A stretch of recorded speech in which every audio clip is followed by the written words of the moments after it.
হে আমার বড়রা মেড্ডার বাবারা গো, হে মুরব্বী বাবারা, পর্দার অন্তরালের আমার মা বোনেরা, যারা যারা আজকের জান্নাতের বাগানের আওয়াজ শ্রবণ করতেছেন, আপনারা কেউ একটা জবানও বন্ধ রাখবেন না। জবানটা ছেড়ে দিয়ে বলেন, আমাদের জবান যিনি দিয়েছেন তিনার নাম কি? জগতের বন্ধুরা গো,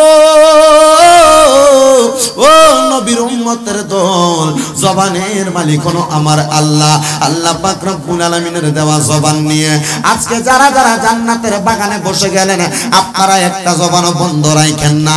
যাদের জবান আছে তাদের কাছে আমার দাবি আছে, আপনারা জবান খুলে বলেন, বাবা আল্লাহর নামটা নিলে সওয়াব হয় না গুনাহ হয়? তাইলে সবাই ডান হাত তুলে উচ্চ কণ্ঠে ডাকতেন আল্লাহ, মুহাব্বতের আওয়াজে ডাকতেন আল্লাহ। দুই হাত তুলে পড়েন ইয়া রাসূলুল্লাহ, আরো মায়া সুরে পড়েন ইয়া রাসূলুল্লাহ। এবার জবান খুলে পড়েন ইয়া ওলি আল্লাহ। বন্ধুরা রে আমার,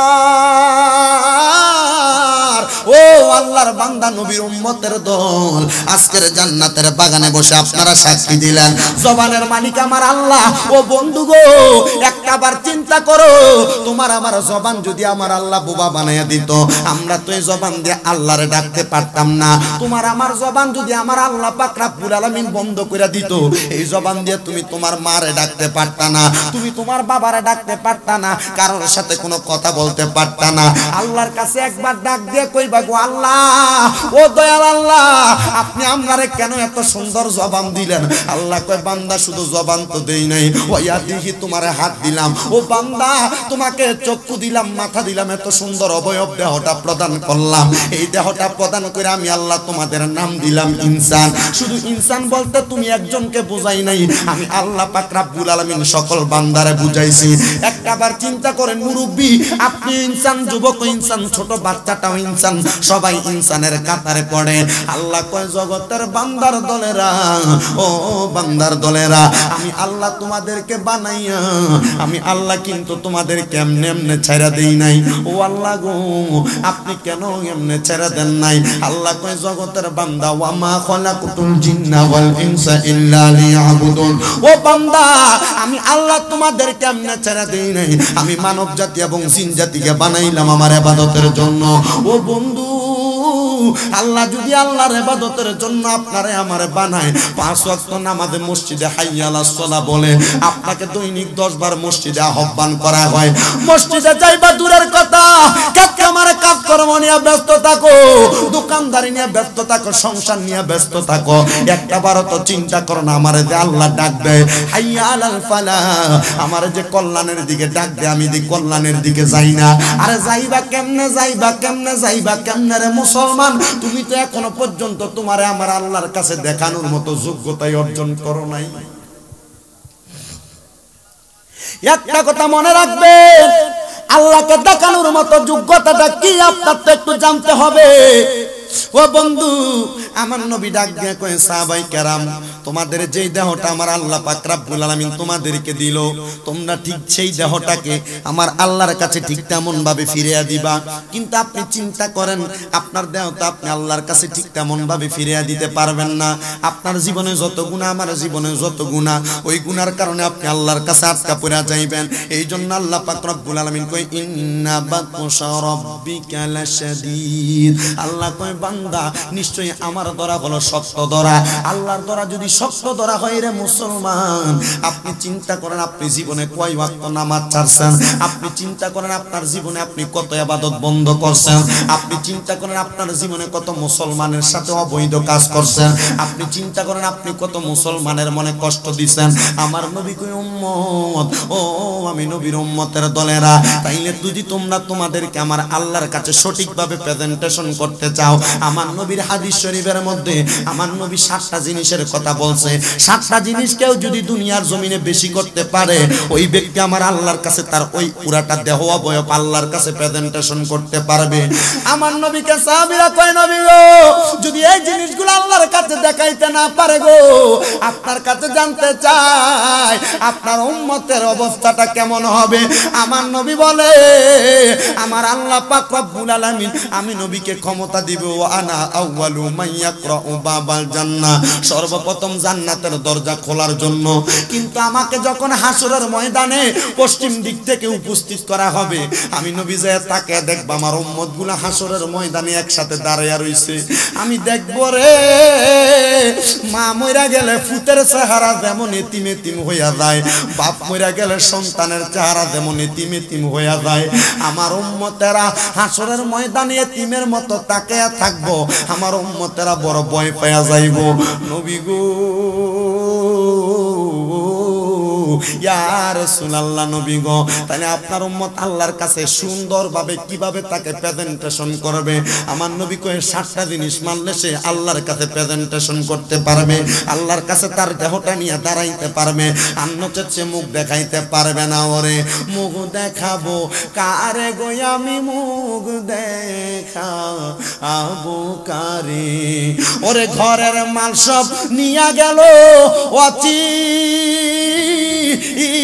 নায়ক চোরে রে, মুখ দেখাবো কারে গো আমি, মুখ দেখাবো কারে?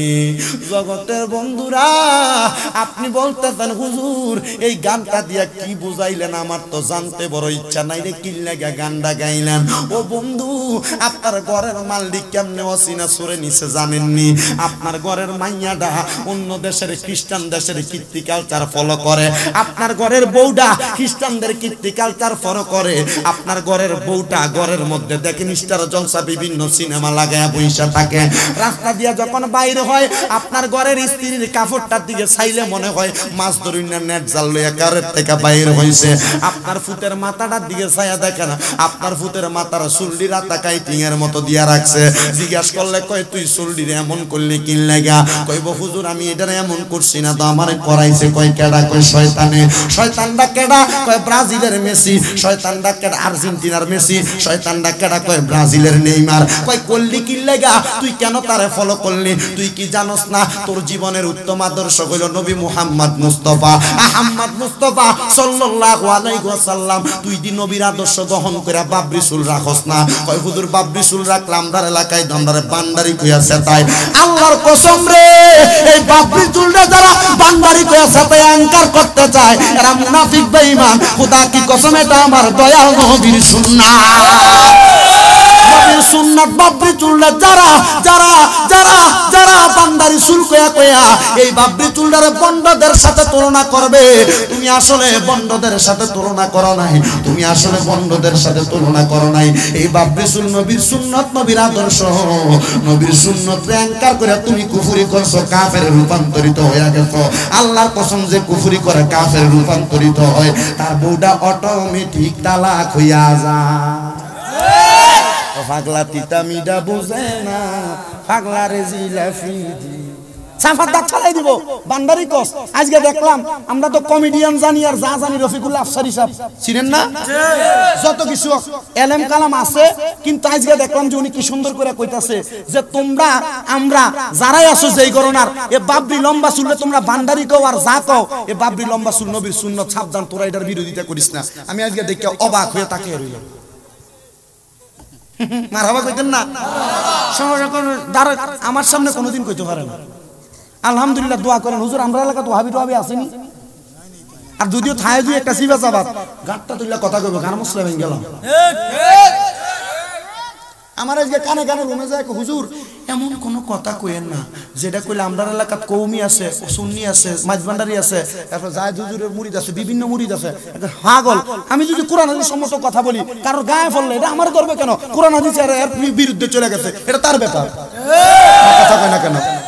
কথা মনে বুঝেন নাই কাকা? আল্লাহ আমরা বোঝার তৌফিক দাও।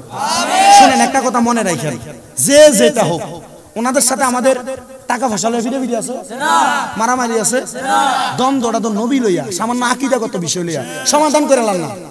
মা কথা বোঝানো, সমাধান করে লাল না, জামালাত জান কি লেগে? কারণ আসলে এটা যদি কোন তো কব হুজুর এটা আমরা ওরসগত সমস্যা। কার ওরসগত? বুঝেন না মনে? ওরসগত মানে এটা আমরা পূর্বপুরুষটা করছে তো, এটা আমরা শয়তানের খাদ্য। আল্লাহ আমরা বোঝার তৌফিক দাও। সমাধান করে নেবেন, জামালাত যাবেন না। জামালাত না গেলে দেখবেন ইসলামদের সুন্দর বুঝবেন। কথা কন।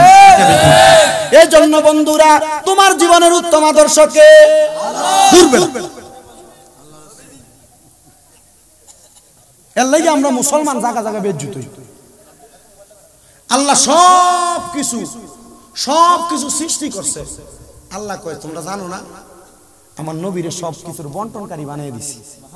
আল্লাহ সৃষ্টিকারী, আল্লাহ মালিক, ঠিক আল্লাহ পাক রব্বুল আলামিনের সৃষ্টিকর্তা হিসেবে আল্লাহ এগুলার মালিক, কিন্তু এগুলার মালিকানা আমার নবীরে দিয়ে দিছি।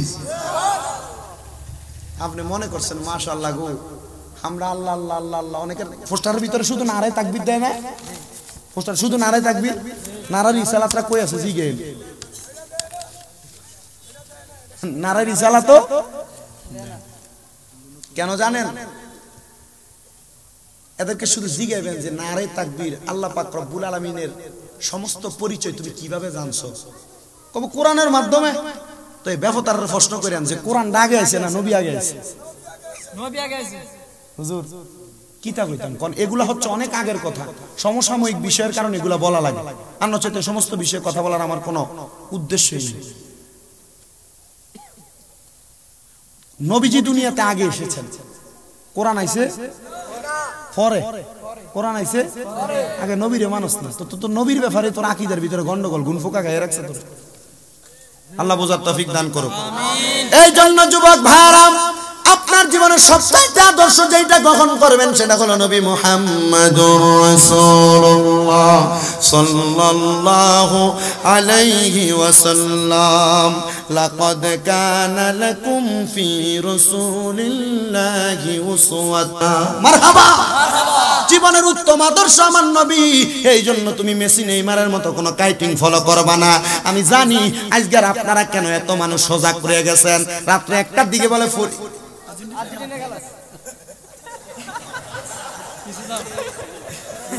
কক না, চিন্তা করো না, রাত্রে 1টার আগে মাহফিল শেষ হয়ে যাবে, খেলা খাওয়ার মতো সুযোগ আমি দিমু। তবে একটা কথা চিন্তা করো, কোন মুসলমানের ফুত হইয়া কোনদিন কোন বিধর্মীকে সে সাপোর্ট করতে পারে না। মুসলমানের ফুত হইয়া কোনদিন বিধর্মীকে অনুসরণ করতে পারো না। তোমরা যারা ঠিক ঠিক কও দেখতাম রাতের 1টার দিকে তোমরা টিভির সামনে বেটকে ছায়া রইছ।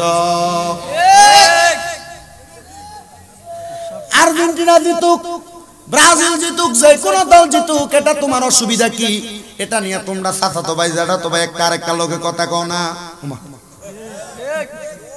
গতকালকে মাহফিল ছিল হবিগঞ্জের লাখাইয়ের বেগুনাই নামক এলাকায়। এক বেড়ার বাতিজার বেড়ার ফুতের আমার সামনে আনছে, হুজুর দোনারা একটু হুঁদিয়া দেন। বলে কি লাগে? কয়টি লোকের শয়তান আছে। আমি কই শয়তান আইলো কই থেকে? কয় হুজুর আমার ফুতরা এতে আর্জেন্টিনা করে, আর আমার বাতিজা বড় ভাইয়ের ফুত এতে তো দেখি ব্রাজিল করে। হুজুর গতকালকে কয়েকদিন আগে ব্রাজিল জিতার কারণে আর আর্জেন্টিনা ঠইকা দাওনের কারণে হুজুর এ দুনোটা আগামী কালকে যে আর্জেন্টিনার খেলা, আমার ফুতে কয় আর্জেন্টিনা জিতবো, আর তার লগেরটা কয় দূর বেটা তোরা আর্জেন্টিনা ফসা মানুষ, আগামী কালকে মেক্সিকো জিতবো। এটা লইয়া ফিডাফিডি লাগে একটা আরেকটা লোক কথা কয় না, কিন্তু একই খাটের ভিতরে ঘুমায়। আমি কইলাম রে এগুলা নিয়ে দ্বন্দ্ব করে, এগুলা নিয়ে ফিডাফিডি কইরা তোরা দুইজনের মাঝে দ্বন্দ্ব করতেছস, আসলে দুইটা ঠিক করস না। কারণ তোরা যাদেরকে অনুসরণ করস এগুলা তো নামাজও পড়ে না, নামাজি মানুষরে পছন্দ করে না। তুই মুসলমান হইয়া কেমনে বিধর্মীরা অনুসরণ করস? ছাইরা দে দুইটারে গোলাগুলি করাইয়া দিলাম। এটি কয় হুজুর যতদিন কাতার বিশ্বকাপ চলবো আজকে থেকে মোবাইল তালাক দিলাম। এখন চিন্তা করে দেখেন, মোবাইল যদি তালাক দিয়ে থাকে, আপনি নবীর ধর্ম ইসলাম তার জন্য এখনো পর্যন্ত এগুলা করেন নাই। আপনি এখনো আর্জেন্টিনা ব্রাজিল নিয়ে কাতার বিশ্বকাপ খেলা নিয়ে মাইতা রইছেন। এরা রাত্রে 1টা পর্যন্ত তুমি খেলার জন্য জায়গা থাকো। আল্লাহ যে কোরআনে বলেছে তুমি কি জানো না? জগতের বান্দার দলেরা, আল্লাহ যে কোরআনে বলেছে তুমি কি জানো না? আল্লাহ কোরআনুল কারীমের মধ্যে বলতেছেন ওয়া মিনাল লাইলি ফাতাহাজ্জাত বিহি নাফিলাতান লাকা আসা আইয়াবআসাকা রাব্বুকা মাকামাম মাহমুদা। আল্লাহ নবীকে বলেছেন নবী ওয়া মিনাল লাইলি ফাতাহাজ্জাত তাহাজ্জুদ বিহি, আপনি রাতের কিছু অংশ তাহাজ্জুদের নামাজ আদায় করেন। কেন কেন কেন? নাফিলাতাল লাকাসা, এটা আপনার জন্য খাস করা হয়েছে। আইয়া বাসা রাব্বুকা মাকামাম মাহমুদা, আর আপনি যদি রাত্রিবেলা জাগ্রত থাইকা তাহাজ্জুদের নামাজ পড়েন, আমার আল্লাহ আপনি নবীকে অতি সত্তর মাকামে মাহমুদ প্রদান করবেন। নবী আমার ডাক দিয়ে বলে, আল্লাহ ও আল্লাহ, আমাকে আপনি মাকামে মাহমুদ দিবেন। আমার উম্মত যদি এই নামাজটা পড়ে, আমার উম্মতরে কি দিবেন? হাদিসে কুদসির মধ্যে আমার আল্লাহ জিবরাইলের মাধ্যমে জানায়া দেয়, নবী গো, ইয়া রাসূলুল্লাহ, নবী গো, আপনার উম্মত তাহাজ্জুদের নামাজ পড়া যা কিছু চাইবে আপনার উম্মতকে খালি ফিরাইয়া দেওয়া হবে না।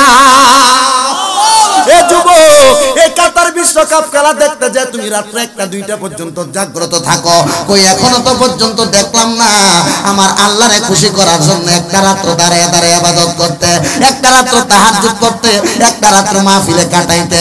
বলে হুজুর কাটামু কেমনে? আমার বিবেকে তো শয়তানে ফরসাদ করে রাখছে। সাবধান রে মুসলমান, তুমি যদি তোমার বিবেকটাকে ইহুদি নাসারার মতো করে সাজাও, তোমার জীবনটাকে ইহুদি নাসারার মতো করে সাজাও, তাহলে তোমার হাসর নাসর হবে ইহুদি নাসারার সঙ্গে। তুমি মুসলমানের সন্তান হয়ে কিভাবে তাদেরকে অনুসরণ করো? আপনারা জবান খুলে বলেন, কোন মুসলমানের সন্তান হারাম খেলাধুলাকে কখনো কি সাপোর্ট করতে পারে না? কিরে বাবারা, না না না, পারে না। কোন মুসলমানের সন্তান হারাম খেলাধুলা করনেওয়ালা ব্যক্তিকে সাপোর্ট করতে পারে না। আল্লাহ যেন আমাদেরকে ওই সমস্ত খেলাধুলা থেকে বিরত রেখে আল্লাহর ইবাদতের মাধ্যমে সময় কাটানোর তৌফিক দেয়। কাতার বিশ্বকাপ তোমাকে খাবার দিবে না, কাতার বিশ্বকাপ তোমার ভবিষ্যৎ করে দিবে না। কিন্তু নবী আমার কয়, আমার কোন উম্মত যদি একটানা 3 মাস তাহাজ্জুদের নামাজ রাত্রিবেলা আদায় করে, আল্লাহর হাবিব বলতেছেন বিদেশ যাইতে পারো না, ব্যবসায় বরকত নাই, কঠিন রোগ বালা মুসিবত ছাড়ে না, অভাব অনটন আছে, আল্লাহর দরবারে ওই কাতার বিশ্বকাপ না দেখে তাহাজ্জুদ করো। মাত্র 3টা মাস তাহাজ্জুদ নামাজ পড়ার কারণে আমার আল্লাহ তোমার জিরো থেকে হিরো বানাইতে দেরি হবে না। খোদার কসম, আমার কোনো যোগ্যতা নাই, আমার কোনো এলেম নাই। আজকের মাহফিলের মধ্যে আমার যে আপনারা প্রধান বক্তা বানাইছেন, আমার এমন কোনো যোগ্যতা নাই, এমন কোনো ক্ষমতা নাই আজকের মাহফিলে প্রধান বক্তা হওয়ার। মানুষ কেন বানায় তারা জানে। তবে আমি একটা কথা বলবো, আমার উস্তাদরা আমার আগে আগে সব সময় বলতো,